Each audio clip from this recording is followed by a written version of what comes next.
Poitiers, lieu de pouvoir religieux et laïque, fut également un foyer intellectuel.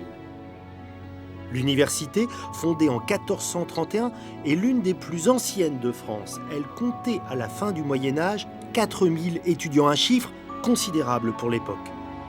À la Renaissance, elle a même accueilli de grands noms: Rabelais, Ronsard, Du Bellay ou encore Descartes. La tradition se perpétue. Avec plus de 22 000 étudiants représentant le quart de la population, Poitiers est la ville la plus étudiante de France. L'université occupe parfois des bâtiments prestigieux comme l'Hôtel Fumé, un splendide hôtel particulier du XVIe siècle de style gothique flamboyant. C'est ici que nous retrouvons quelques élèves du Centre d'études supérieures de civilisation médiévale.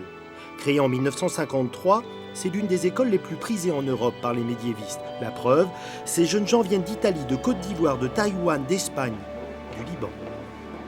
J'ai décidé de venir à Poitiers pour étudier le Moyen-Âge parce que le centre est une référence au niveau international pour les études au niveau médiéval et parce qu'en Côte d'Ivoire, il n'y a pas de véritable spécialiste dans la discipline.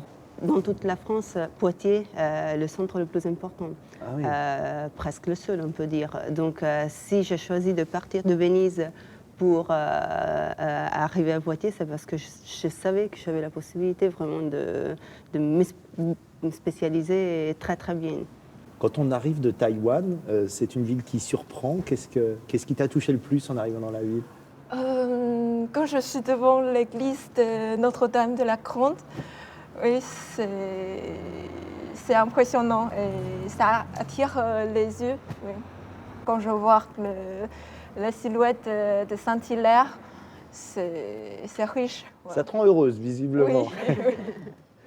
Qu'est-ce qui te plaît le plus dans le Moyen-Âge ? Franchement, quand on demande aux jeunes quelle est votre passion, on répond rarement le Moyen-Âge. L'art médiéval m'intrigue. En effet, le Moyen-Âge est une période qualifiée d'obscure, puisque très méconnue et dissimule un côté au niveau humain et sacré, très énigmatique. Quel est le bâtiment que tu préfères à Poitiers ? Je parlerai d'une église, baptistère Saint-Jean. On y trouve des images du XIIe siècle. C'est comme si c'était un rêve de voir ces églises avec ces images, puisque chez nous, en Côte d'Ivoire, on n'a pratiquement pas ça. C'était quand même un événement pour moi. Quand on vient de l'étranger, d'Espagne, pour toi, que tu vois le baptistère, est-ce que vous nous enviez un peu d'avoir ce monument en France ? Oui, parce que c'est vraiment un lieu unique dans le monde occidental. Il n'y a pas beaucoup de monuments si anciens de la christianisation d'Occident de cette époque-là. Et finalement, vous en avez peut-être plus conscience que les gens qui habitent ici, parfois, de l'importance de ce lieu. Il y a beaucoup de gens qui ont conscience, j'espère, de l'antiquité, de la richesse de la ville de Poitiers.